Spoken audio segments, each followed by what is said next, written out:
দেশে বেড়েছে উচ্চশিক্ষিত বেকারের সংখ্যা। পরিসংখ্যান ব্যুরোর তথ্যে দেশে মাস্টার্স পাস প্রায় 7,65,000-এর মধ্যে 30%ই বেকার। শিক্ষাবিদরা বলছেন, দেশের শিক্ষিত বেকারের সংখ্যা নিয়ে হতাশা নয়, সরকারি খালি পদের যথাযথ ব্যবহারেই মিলবে চাকরি। আর বিশেষজ্ঞরা বলছেন, শিক্ষা প্রতিষ্ঠানে প্রচলিত সিলেবাসের সাথেই থাকা উচিত ক্যারিয়ারের কাউন্সেলিং। মঞ্জুরুর রহমানের ক্যামেরায় বিস্তারিত জানাচ্ছেন সহকর্মী আল মোহাইমিনুল খান।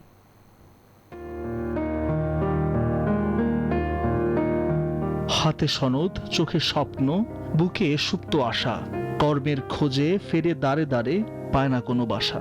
জ্ঞান ভারে নুয়ে পড়া মাথা, তবু সে বেকার, সমাজের বোঝা হয়ে রয় অভিশপ্ত জীবন তার। সেরা ফলাফলে স্কুল কলেজের গণ্ডি পেরোনো এই যুবক এক বুক স্বপ্ন নিয়ে ভর্তি হয়েছিলেন দেশের সর্বোচ্চ বিদ্যাপীঠ ঢাকা বিশ্ববিদ্যালয়ে। কিন্তু প্রথম শ্রেণীতে স্নাতক শেষ করেও চাকরির জন্য ঘুরতে হচ্ছে হন্যে হয়ে। বিশ্ববিদ্যালয় পর্যন্ত আমি তো মেধাবী হিসাবেই প্রতিটি পরীক্ষায় সফলভাবে উত্তীর্ণ হয়েছি। সো মেধা নেই এটা বলার সুযোগ নেই। হয়তো যোগ্যতা কোনো জায়গায় কম অর্জন করেছি, বা যে যোগ্যতা অর্জন করছি তাতে এই চাকরির বাজারে চাকরি পাইতে একটু কষ্ট হচ্ছে। রিজিকের মালিক আল্লাহ, সো সেখানে আল্লাহ হয়তো কোনো রিজিক রাখবেন, কিন্তু আমি আপাতত দৃষ্টিতে আমার ভবিষ্যৎ দেখতেছি অন্ধকার। প্রত্যাশার চাকরি না পাওয়া তরুণদের প্রতীক যেন এখন আবু বকর। এক রাশ হতাশা নিয়ে তারা ঘুরছে দাঁড়ে দাঁড়ে। বিশ্ববিদ্যালয়ের অধিকাংশ শিক্ষার্থী যে সাবজেক্টগুলোতে পড়ে, এই সাবজেক্টগুলোর সাথে মার্কেটের কোনো সম্পর্ক নাই। বাজারে কোন ধরনের যোগ্যতা দরকার, দক্ষতা দরকার, সেটার সাথে খুব বেশি একটা সম্পর্ক নাই। গ্লোবালাইজেশনের যুগে আমাদের যেরকম দক্ষতা প্রয়োজন একজন কর্মীর, একজন এমপ্লয়ির, সেটা কিন্তু এই শিক্ষা কারিকুলাম দিয়ে তৈরি হচ্ছে না। সরকার, বেসরকারি প্রতিষ্ঠান এবং একাডেমিয়া, এই তিন সেক্টরকে সম্মিলিত হয়ে মার্কেট বেসড এবং প্র্যাকটিক্যাল লাইফ বেসড স্কিল এবং নলেজ প্রোভাইড করতে হবে। এক্সিস্টিং যে সিলেবাস আছে এটাকে ইরাডিকেট করতে হবে। পরিসংখ্যান ব্যুরোর তথ্যে দেশের মোট বেকার প্রায় 26 লাখ, যার মধ্যে বেশিরভাগই উচ্চশিক্ষিত।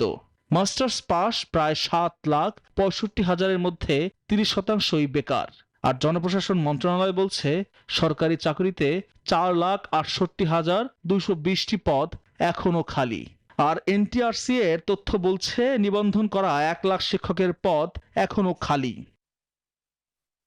শিক্ষাবিদরা বলছেন, চাকরি নিয়ে হতাশা নয়, তথ্য পরিসংখ্যান বিশ্লেষণ করে সরকার উদ্যোগ নিলে শিক্ষিত যুবকরাই বদলে দিতে পারে বাংলাদেশকে।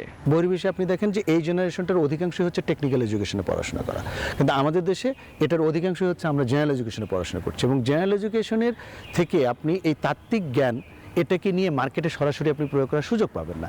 আর সুযোগ না পেলেই কিন্তু আলটিমেটলি এই যে বেকারত্ব যেটা বাড়ছে, এটা যুগে যুগে আরও বাড়বে যদি আমরা এই জায়গাটাতে পরিবর্তনটা নিয়ে আসতে না পারি। রাষ্ট্রবিজ্ঞানীরা উচ্চশিক্ষিত বেকারত্ব বৃদ্ধির জন্য রাষ্ট্রীয় সুযোগের সুষম বন্টনের অভাবকেও দায়ী করছেন। রাষ্ট্র যদি প্রথমত পলিসিগতভাবে চেঞ্জ করবে যে সে সম্পূর্ণ মেধার ভিত্তিতে রিক্রুটমেন্ট করবে, এটা পলিসি হবে তার। আর দ্বিতীয়ত হলো এই পলিসিটা বাস্তবায়ন করতে হবে। আপনার আত্মীয়কে আপনি চাকরি দিতে পারবেন যদি মেধায় আসে, এইটাই হলো ইম্পর্টেন্ট ব্যাপার। কিন্তু আমাদের এখানে মেধায় ইম্পর্টেন্স না, ইম্পর্টেন্স হলো সম্পর্ক। উন্নত দেশগুলোতে রিক্রুটমেন্ট হয় অ্যাচিভমেন্টের কারণে, আপনি অর্জন করেন। আর উন্নয়নশীল দেশগুলোতে রিক্রুটমেন্ট হয়, এটাকে বলে অ্যাসক্রিপশন, আপনাকে দেওয়া হয়। হতাশা নয়, জনমিতি বিশ্লেষণ করে এখনই উদ্যোগ নেওয়ার তাগিদ বিশ্লেষকদের। শিক্ষা আর কর্মস্থলের মধ্যে তৈরি হয়েছে এক বিশাল ফারাক, যার ফলে কাগজের সনদের ভারে নুয়ে পড়ছেন শিক্ষিত তরুণ তরুণীরা। বাবা মার কষ্টার্জিত টাকা দিয়ে যে শিক্ষায় তারা বছরের পর বছর শিক্ষিত হয়ে উঠছেন, সেই শিক্ষাই এক পর্যায়ে অভিশাপ হয়ে ফিরে আসছে তাদের কাছে। এই তরুণ তরুণীদের কর্মমুখী শিক্ষায় শিক্ষিত করে তুলতে রাষ্ট্র কি ব্যবস্থা নেয়, সেটি এখন দেখার বিষয়। আল মোহাইমিনুল খান, নিউজ 24, ঢাকা।